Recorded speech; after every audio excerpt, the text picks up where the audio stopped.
Philippine Island, I am prophesying and talking to you your destiny. Republic of the Philippines, you are moving forward. Forward, forward, forward, forward, forward.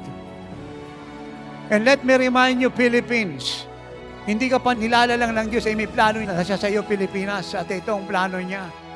Ikaw ay ginawa niyang Pilipinas para maging totoong Kristiyanong bansa mula sa banal na salita ng Diyos na magpapala sa buong mundo.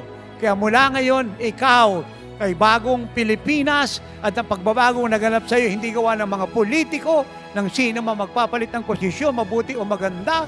Ang pagbabagong naganap sa Pilipinas ay gawa ng Diyos sapagkat ikaw ay gagamitin niyang pagpapala Pilipinas sa buong mundo.